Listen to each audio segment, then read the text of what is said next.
Well, another day has passed. Welcome to a walk with Tilly. Another beautiful summer's evening. Mild, a little bit overcast, but lovely nonetheless. And I'm enjoying our walk, if not the political climate at the moment. Well, what can we say about today? A rail strike, I guess, is probably the biggest news of today. Chaps has been out doing a tour of the studios, trying to claim that working people basically have too much,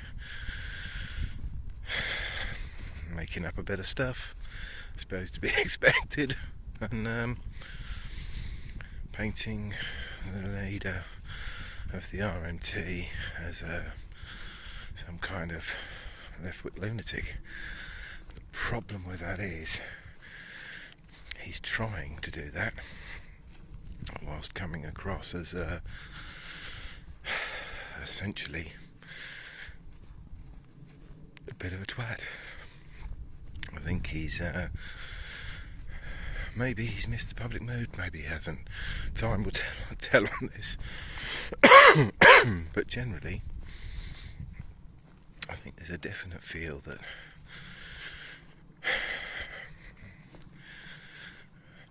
those who are in the middle classes, I guess, essentially are kind of being had over.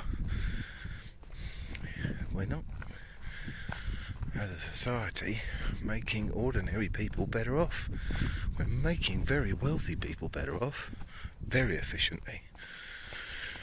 Oxfam released some figures to suggest that billionaires got a pretty big pay rise, and there's quite a lot more of them,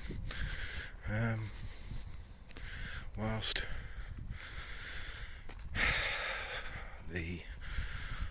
certainly the ordinary members of, well, certainly the poorest in the world have absolutely been had over, but they're suggesting that 99%, so that's basically everybody,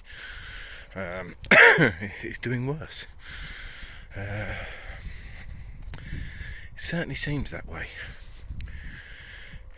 and it seems that there is a political movement who are absolutely convinced, whether they are or not. This is what's difficult to pin down, is whether these people genuinely believe that by removing people's rights it's going to be better for them. I'm not convinced that they even think this is the case. They just are effectively operating at the behest of their paymasters, or the people who are sponsoring their party. What's difficult to understand is, I guess it's that old adage of, if you don't have any power, what you think's irrelevant. So perhaps that explains why Keir Starmer is so reticent. Come on, Tilly. Good girl. Come on then. Is so reticent to offer any support to the unions. But it kind of feels like possibly they certainly should be clearly spelling out the economics of it, because it doesn't take much to point out that effectively, if you are in the middle classes, you've had a pretty rough deal. Certainly the last 10 years have pretty much kicked you in the goolies, but there's a pretty good argument that for a fair while beyond that, it's been a pretty gradual whittling away of the things you can expect. Certainly in the UK, that is 100% definitely. What is happening to the NHS is an obvious defunding. Now, the data is there. The data shows that despite them what they're being told, they're saying these are record-beating massive amounts of additional cash, but it isn't true. They're just lying. and they've somehow realised that you don't need to be honest. If the people who are tasked with the role of opposition are prepared to call you out as a liar publicly and continually when you do that, then why bother telling the truth? If your agenda is such that the truth doesn't favour your position, then lie. It seems to be the order of the day. And that seems to be what's happening. And I can't help being extremely disappointed that the opposition's only role, whilst in opposition, is to be decent opposition, aren't opposing anything very much, or certainly not doing a particularly good job of it. Mr. Lynch, the head of the RMT, seems to be certainly more effective at putting his position across, whether that position is right, wrong, or otherwise.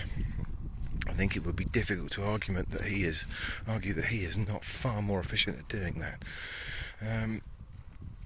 Personally, my feeling is that he's probably got a pretty fair case, a very fair case. He's doing the job he's tasked with. He's representing the members of his union. And I would think putting forward their wishes. Their wishes are that they don't get massive real terms pay cuts, erosion of the rights and the terms and conditions to which they signed up. These don't seem unreasonable things to me. They seem unreasonable to Grant Chaps, and he's quite prepared to call you effectively a communist because or hard left wing, I think is how they phrase it, but that's what they're intimating for people wanting to keep the terms and conditions they're on and to have pay rises that aren't making them poorer. This is now an extreme view to him, from a man who basically had aliases and ran get-rich-quick schemes on the internet pretending to be other people. How is this not brought up at every single interview he's at? The man spent his time pretending to be other people and convincing people to pay for get-rich-quick schemes. And made himself wealthy in the bargain doing it. None of this feels right at the moment. None of it. I'm also a bit disappointed that the head of the Labour Party doesn't even feel confident that in its search for the centre ground he can't even have his own minister supporting people to get fair pay deals. This seems odd. But there we go, another day in politics in the UK. Let's see what tomorrow's got in store.